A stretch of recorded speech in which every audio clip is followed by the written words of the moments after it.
Allez, bienvenue dans ce nouveau tuto. Alors maintenant on va voir comment on utilise un modificateur qui est assez complexe. C'est le modifier Solidify, pour mettre de l'épaisseur aux objets creux par exemple, dès qu'on a besoin de mettre de l'épaisseur facilement. Alors je vais créer un petit objet vite fait avec un mesh, un cube. Je vais allez, on va passer en edit mode. Vous pouvez faire la même chose, faire quelques petites extrusions pour faire un truc un peu plus complexe qu'un simple cube. Voilà, voilà, par exemple, comme ça, juste une moitié. Je vais l'ouvrir de ce côté en faisant un X face. Voilà. Voilà, donc là j'ai un objet avec un creux typique de l'application. Et là on va essayer tout de suite notre objet Solidify qui se trouve ici dans le menu Generate, dans la liste colonne Generate, parce que ça crée des vertices. Alors je clique Solidify et tout de suite on a le menu qui apparaît. Alors il est assez complexe évidemment. Et là on voit aussi tout de suite une chose, c'est que on a les ombrages qui changent. Pourquoi? Parce qu'on génère des faces à l'intérieur de notre objet. Voilà. Et là on peut voir tout de suite ce que ça donne. Ça parle, c'est le thickness, ça va être l'épaisseur. Et quand j'augmente mon thickness, je vois que l'épaisseur de mon objet augmente.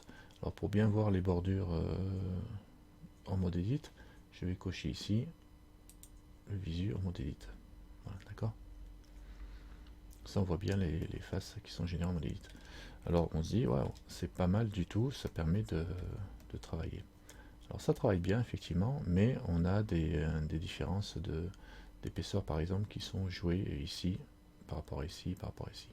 Donc là on peut tout de suite aller faire une chose, c'est cocher Even Thickness par exemple, qui va me réguler l'épaisseur.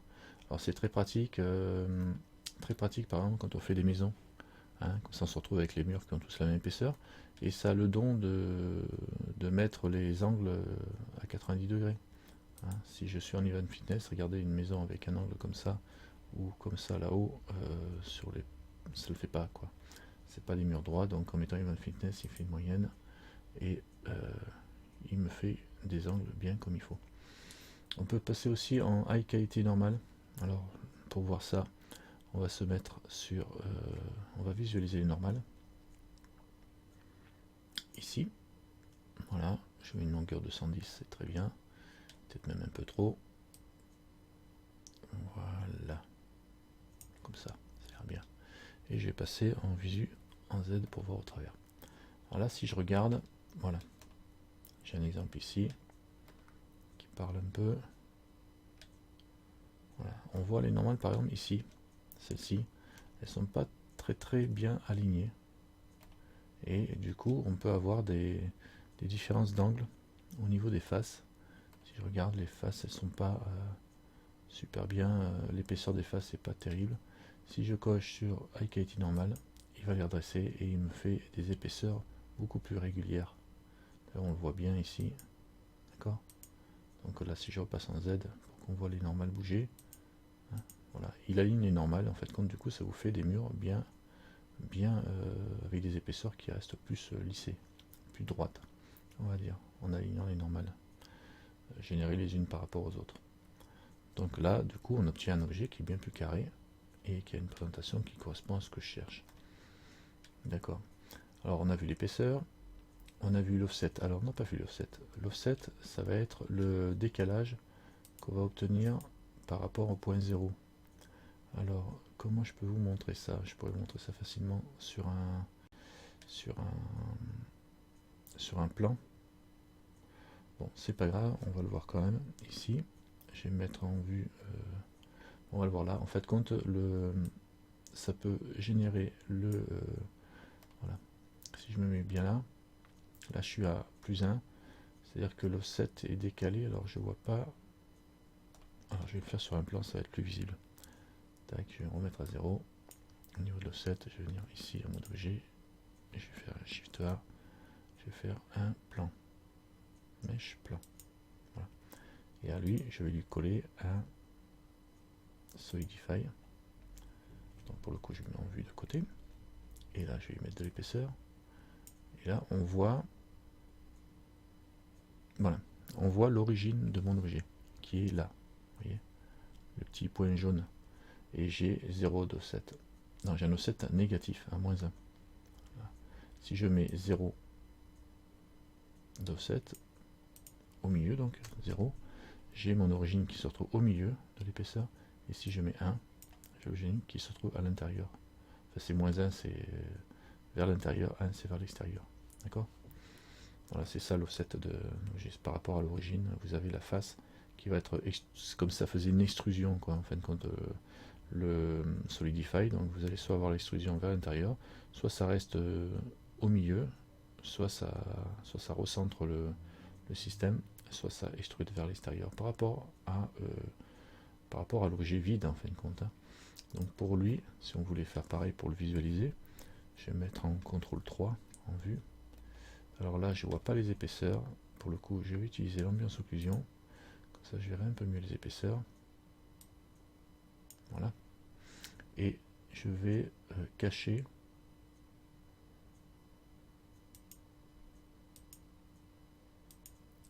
l'épaisseur ici. Voilà. Comme ça, on repère bien où est-ce qu'il est. Il est bien sur l'axe ici. Hein, on voit bien le carreau. L'épaisseur est ici. Donc là, on a un offset par rapport au carreau. Vous voyez, c'est à l'intérieur. Je suis en négatif. Si je remonte, je peux me centrer par rapport au carreau. On le voit bien là. Et je peux passer en extérieur. D'accord? Par rapport à la position d'origine. Je le laisse à -1 pour le coup.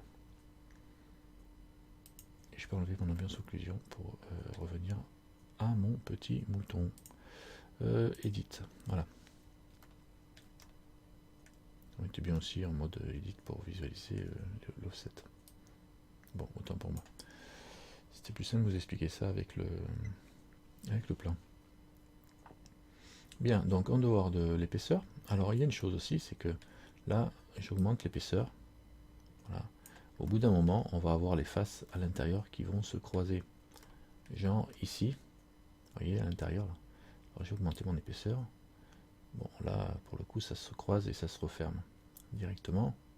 Mais si j'enlève le high quality normal et le even fit, non, le high quality normal tout court, là, comme c'est plus serré à l'intérieur, ça va se croiser d'abord à l'intérieur par rapport à l'extérieur. Voilà, là, voilà ici. Là, j'ai des faces qui se croisent. Ça, c'est pas terrible. Quand on fait de l'impression 3D, par exemple, on a des faces qui se croisent et ça crée des problèmes, et ça, le programme, il n'aime pas du tout. Alors, pour éviter ça, on a une touche ici, c'est un curseur ici, c'est le clamp, qui va régler un niveau de clamping.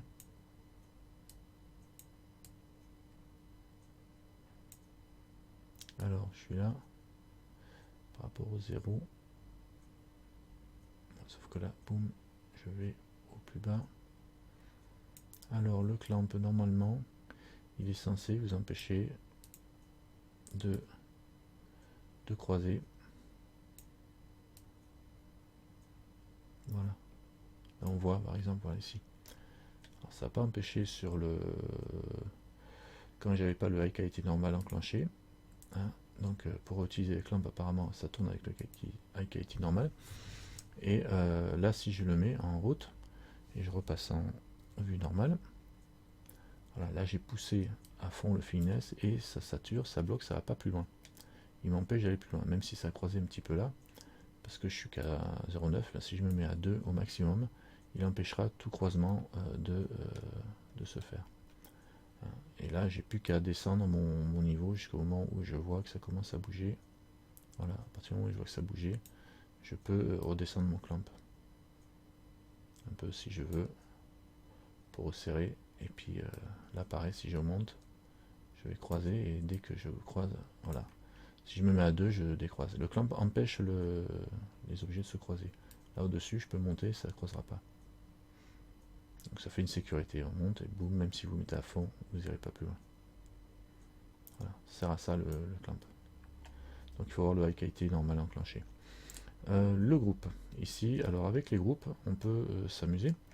je suis en mode edit, donc c'est parfait. Je vais passer ici pour voir au travers et je vais sélectionner quelques vertices, par exemple le bas, et je vais lui assigner un groupe. Je fais un CTRL G, assigner to new group, hein, ou alors je passe directement ici, je fais un plus ici pour ajouter un groupe et je fais assigner.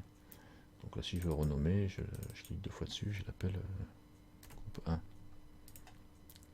Voilà, je peux sélectionner, désélectionner. Hein, d'accord, c'est l'objet du groupe. Donc là, j'ai un groupe sur mon mesh et je peux assigner, lui dire, vas-y, mets-moi le Solidify sur le groupe 1. Alors ça fait quoi? Quand on regarde là, ici, on voit tout de suite que les faces se mettent à clignoter, mais que mon Solidify, mon Thickness est bien appliqué que sur la partie qui correspond au groupe 1. D'accord? Et par contre, le Solidify existe quand même sur l'autre partie, sauf qu'il est à 0. Donc on a des faces doublées, en fait, compte ici. Donc on peut faire une chose, c'est utiliser le facteur. Non, pas le facteur qui met le courrier, c'est utiliser le facteur qui, quand on augmente ici, va créer. Alors si je le mets à 1, j'obtiens le même thickness, la même épaisseur pour les membres du groupe que pour les membres qui ne sont pas partie du groupe, et on peut faire un glisser d'un vers l'autre. Alors si on veut conserver une épaisseur, évidemment ici, donc là on peut avoir juste une variation, et donc du coup on a l'épaisseur partout, mais avec des variations possibles, enfin, en tout cas une variation possible, ils n'ont pas prévu de faire plusieurs groupes, mais si on veut faire plusieurs groupes ou plusieurs épaisseurs, dans ce cas-là on met le facteur à 0, et quand on va appliquer edit objet, quand on va appliquer notre truc, il va falloir penser à faire un remove double, enfin, en mode edit, parce que ici, soit je suis en mode face, ici j'ai toujours l'épaisseur qui est là, quoi. D'accord? Donc j'ai toujours quand même mon épaisseur qui existe. J'enlève ça, voilà, j'ai mon épaisseur qui existe, et là j'ai des faces qui sont superposées une avec l'autre. Donc je garde que ce que je veux conserver comme épaisseur, genre celui-là et celui-là. OIS, voilà. Sauf que là je l'ai croisé, c'est pas bon. Vers le bas. Voilà. Celui-là. Et après je supprime, je fais un remove double pour le reste. Mais bon, c'est pas tip top de faire ça, quoi. Alors là, ouais, parce que là en plus c'est même pas soudé dans l'angle, quoi. Et voilà, donc après on fait des remove doubles et on obtient quelque chose. Je sélectionne tout et je fais un remove double pour tester. Voilà, il m'a supprimé 12 vertices. Maintenant si je passe en mode angle, voilà. Ah, il m'a pas supprimé les faces à l'intérieur là. Je fais un A. Ouais, parce que j'ai toujours des remove double. On va augmenter un petit peu la distance. Non, non, ça sert à rien. Donc là, c'est parce qu'il y a lui qui est pas. Si celui-là, normalement, il est supprimé, il n'y en a plus qu'un. Voilà. Il n'y en a qu'un, mais là-haut, il y en a deux. Voilà, donc il ne supprime pas les angles. C'est un peu pourri comme technique, quoi. Donc moi, je vous conseille de faire ça. Voilà, quand vous avez. Si vous n'avez pas besoin d'épaisseur en haut, si vous avez besoin d'épaisseur, il faudra y revenir, quoi, en fait, compte. C'est-à-dire que vous venez ici, et quand vous êtes là, vous sélectionnez tout, vous faites un remove double, et vous supprimez carrément tout le reste. Voilà, comme ça vous avez bien qu'une seule épaisseur sur la partie que vous vouliez, et le reste redevient en simple épaisseur. Si vous voulez donner des épaisseurs différentes, on pouvait le faire avant. Si vous voulez maintenant rajouter une épaisseur, ben à la limite, vous pouvez faire la même chose, et il faudra refaire un remove double pour supprimer les doublons qui vous aura créé en bas, par exemple, pour une autre partie. Ou alors vous sélectionnez la partie que vous voulez doubler, et vous la séparez, et vous la travaillez à part. Ouais, ça peut être une solution.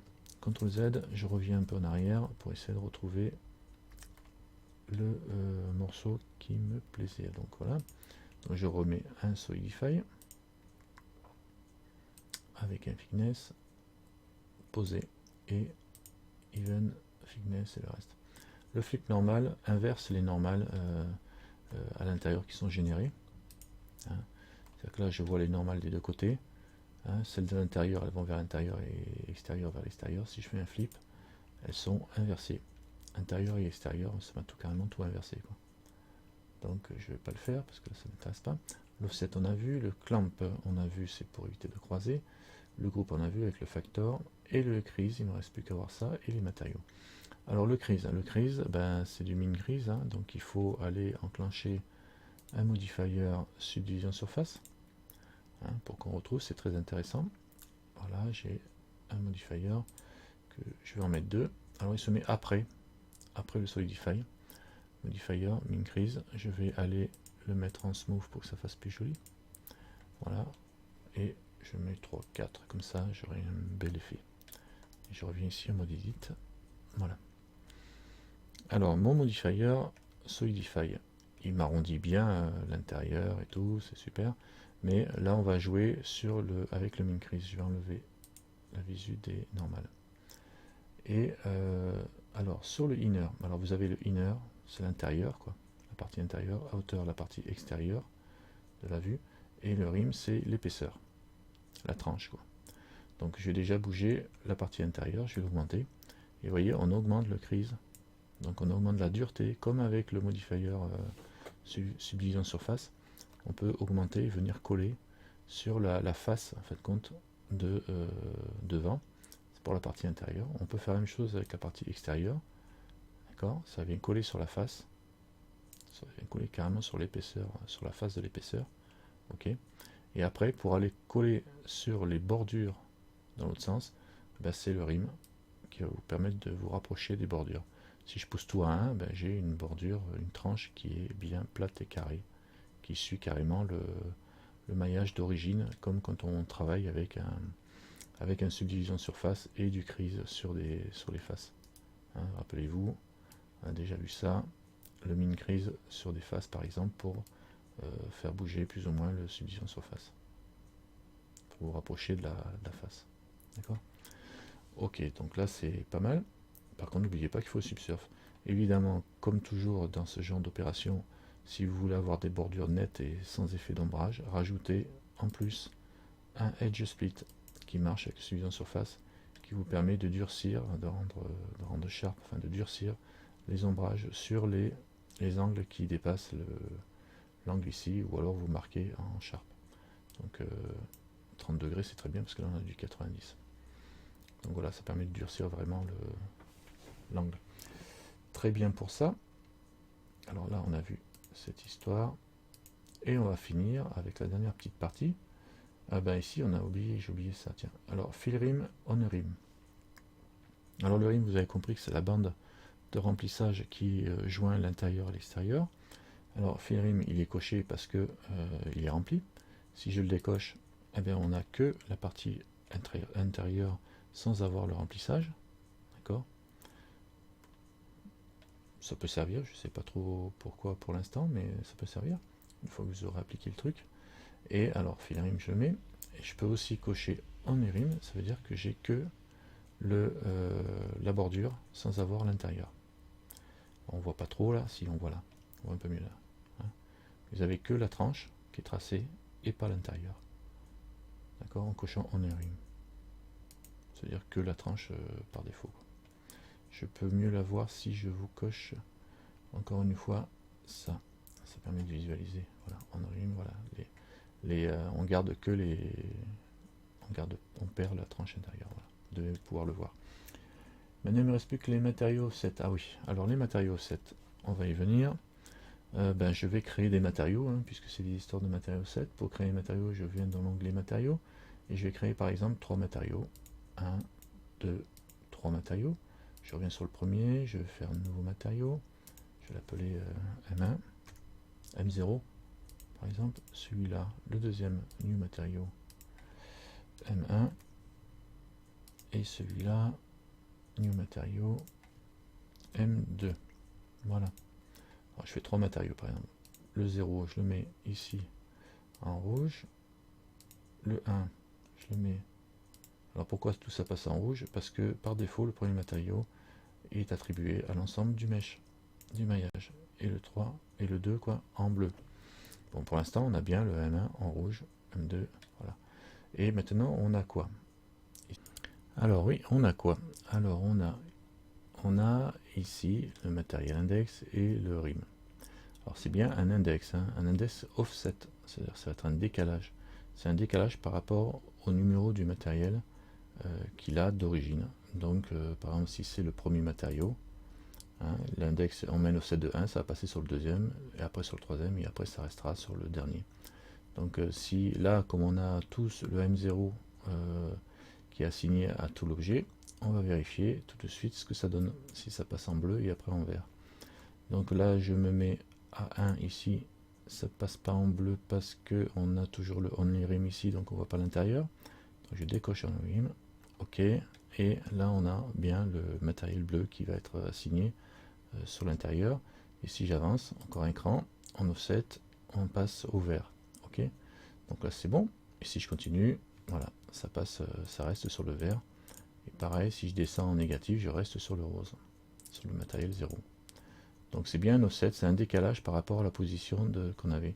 Alors pour vérifier, on peut très bien essayer de prendre le M2, le passer ici en première position, et ou même pas, je vais le repasser ici en deuxième position, mais je vais l'assigner à tout le matériel, à tout l'objet. Alors M2, assigne, voilà. Donc j'ai assigné bien le deuxième matériel à tout l'objet. Je reviens sur mon petit modifier, et là je vais voir, alors on va mettre un index plus 1 pour augmenter, donc on passe sur le vert, celui qui est après le bleu, d'accord, on augmente, et si je mets moins 1, je vais descendre sur le rouge, puisque c'est un offset, c'est un décalage, 0 je suis là, moins 1, je descends sur le rouge. Ok, ça marche, bon, j'aime bien quand ça marche. Donc voilà, ça c'est pour l'intérieur, et pour le rim, pour la tranche, eh ben on a pareil. Alors comme pour la tranche, eh ben on continue, en plus on passe en vert, et en moins on passe en rouge. Donc là c'est la même chose, pour si je sélectionne un objet, et que, enfin une face par exemple, et je lui attribue le matériel vert, d'accord. Alors là ça va être un peu étonnant, parce que du coup la tranche est bien en vert, parce que j'ai un rim à 0. Si je mets plus 1, sa tranche là, elle reste en vert parce que c'est le dernier matériel de la liste, donc plus 1 ça change pas. Par contre le reste, lui, il prend plus 1, donc il passe du 2 au vert, du bleu au vert, et donc ça change. C'est un petit peu compliqué, mais il faut penser que c'est un offset, donc c'est toujours un décalage par rapport au matériel, la position du matériel qu'il avait à l'origine. Donc là, dans l'autre sens par contre, comme il était, si je mets à 0, donc il est vert là, et là il est bleu, donc si je descends d'un cran sur le rim, il va passer en bleu, et lui va passer en rouge. Et si je veux que tout soit rouge, eh ben je descends de 2 crans l'ensemble. Donc le dernier, il était rouge, il reste rouge, et lui, il devient rouge, il descend d'un cran. Donc en fin de compte, si on veut attribuer les mêmes matériaux à tout le monde, eh ben, il faut essayer de mettre la position, il faut essayer de mettre le matériel que vous voulez attribuer à tout le monde en position 0 ou en position finale. Comme ça, quand vous poussez tout le monde, si vous avez plusieurs matériaux, donc en poussant tout le monde à fond, ben, vous allez tous arriver à avoir une tranche rose, même si vous n'avez pas les mêmes couleurs à l'origine, puisque c'est à plus 3, plus 4, plus 5, c'est toujours du rose. Comme, enfin, c'est à moins 3, à moins 4, moins 5 par exemple, ce sera toujours du rose, et à plus 5, plus 6, plus 7, enfin plus 4, plus 5, plus 6, ce sera du vert. Donc là on peut essayer en rime, je reviens, tac tac tac, rime, là je suis à moins 2, alors on va passer à plus 3, plus 4, etc. On reste en vert, d'accord. Donc là c'est une bonne chose à savoir, et pour lui c'est pareil, hein, moins 1, moins 2, on va rester tout en rouge. En fait, quand c'est les deux extrêmes qui vont être attribués à l'intérieur et à la tranche. Voilà, je crois que c'était le dernier petit truc à comprendre. C'est pas toujours simple, mais il faut juste penser que c'est un décalage par rapport à la position du matériel qui est attribué à la face. Et vous pouvez aussi vous amuser à changer ici. Voilà, je change la position, et du coup, ben, le plus 1, plus 2, c'est le bleu. Hein. Si je mets le rouge là et que je décale, le dernier au bout, en plus 1, plus 2, ça sera du rouge. D'accord. Voilà, bon. Je pense que ça ira. Bon, vous ferez vos essais si vous n'avez pas pigé. C'est pas bien grave, vous n'allez pas vous en servir tous les jours. Mais bon, bon de savoir que vous pouvez le faire. Voilà, je pense qu'on a fait le tour de ce modificateur qui est un petit peu pointu. Et j'espère qu'on se reverra pour des prochaines aventures. Allez, bye bye.